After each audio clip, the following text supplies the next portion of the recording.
और अगर बीते 24 घंटे की हम बात करें तो देखिए बीते 24 घंटे का जो घटनाक्रम है वो बेहद महत्वपूर्ण रहा है। पाकिस्तान की तरफ से देर रात 26 स्थानों पर ड्रोन अटैक किए गए थे।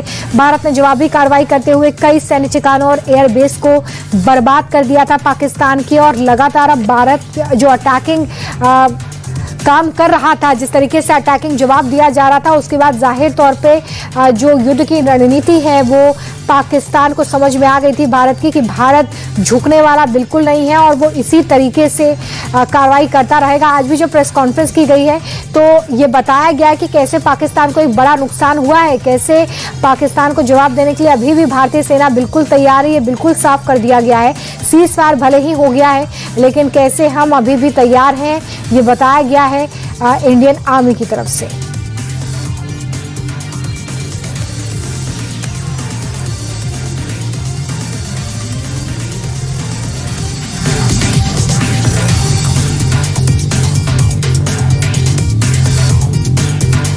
और एक देखिए इससे पहले रक्षा मंत्रालय की तरफ से और सेना ने इसमें ब्रीफिंग दी है। इसको लेकर एक बड़ी जानकारी जो पाकिस्तान के जो अटैक्स हुए उसके बारे में दी गई है और बताया गया कि कैसे पाकिस्तान ने झूठ फैलाने का काम किया और हर मोर्चे पर किया।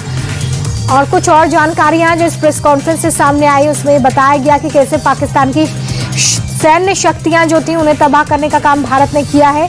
और जो दावा पाकिस्तान की तरफ से किया जा रहा था कि जो डिफेंस सिस्टम है इंडिया का उसको नुकसान पहुंचाया गया है, इस बात का भी खंडन करती हुई भारतीय सेना JF-17 S-400 और ब्रह्मोस मिसाइल बेस को नुकसान पहुंचाने की बात पूरी तरीके से गलत है। जो एयरबेस पर नुकसान पहुंचाने की बात बोलकर झूठ फैला रहा था पाकिस्तान, उस बात का खंडन यहां पर किया गया है सोफिया कुरैशी की तरफ से। और साथ ही जो मस्जिदों को नुकसान पहुंचा है पाकिस्तान की, ये बात पाकिस्तान कह रहा था कि हमारी मस्जिदों को नुकसान पहुंचा है, ये बात भी पूरी तरीके से गलत है। सेना ने बताया कि कैसे भारत एक धर्मनिरपेक्ष राष्ट्र है और संवैधानिक मूल्यों को बड़ी ही बेहतर तरीके से इम्प्लीमेंट करने का काम भारत की तरफ से होता है। इस बात की तस्दीक इस प्रेस कॉन्फ्रेंस में की गई है। देखिए 12 मई को दोपहर 12 बजे दोबारा से बातचीत होगी और पाक से बातचीत में तीसरे देश का दखल नहीं होगा।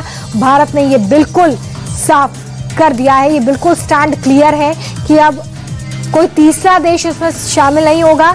इसका सीधा सीधा और क्लियर कट मैसेज ये है कि भारत और पाक आमने सामने बात करेंगे, यानी कि कोई भी तीसरा देश इसमें शामिल नहीं होने वाला है। क्योंकि आप डोनाल्ड ट्रंप का ये ट्वीट देखिए जिसमें वो ये बताते हुए नजर आ रहे हैं कि लगातार मध्यस्थता की गई, बातचीत की गई और उसके बाद दोनों ही देश सीज फायर यानी कि संघर्ष विराम पर सहमत हुए हैं। लेकिन भारत ने अगली बातचीत के लिए ये रास्ते बिल्कुल साफ कर दिए हैं कि तीसरे देश की एंट्री नहीं होगी, तीसरा देश इसमें बातचीत में शामिल नहीं होगा। भारत और पाकिस्तान के बीच में युद्ध विराम का ऐलान हो गया है। आज दोपहर पाक DGMO की तरफ से भारत को कॉल किया गया और कॉल करके सीज फायर की बात कही गई। फोन कॉल के बाद बातचीत का रास्ता निकला है और ये रास्ता सीज फायर का फैसला लिया गया दोनों ही देशों की तरफ से। रक्षा मंत्रालय की तरफ से जो प्रेस कॉन्फ्रेंस हुई उसमें ये बताया गया कि कैसे 5 बजे सीज फायर लागू कर दिया गया है। जल, थल और वायु सेना की तरफ से अब कोई भी अटैक नहीं किया जाएगा, इस बात की पुष्टि भी कर दी गई है। और साथ ही 12 मई को होने वाली 12 बजे की जो बातचीत है उसको लेकर भी अहम जानकारी है कि इसमें तीसरे देश की एंट्री बिल्कुल नहीं होगी।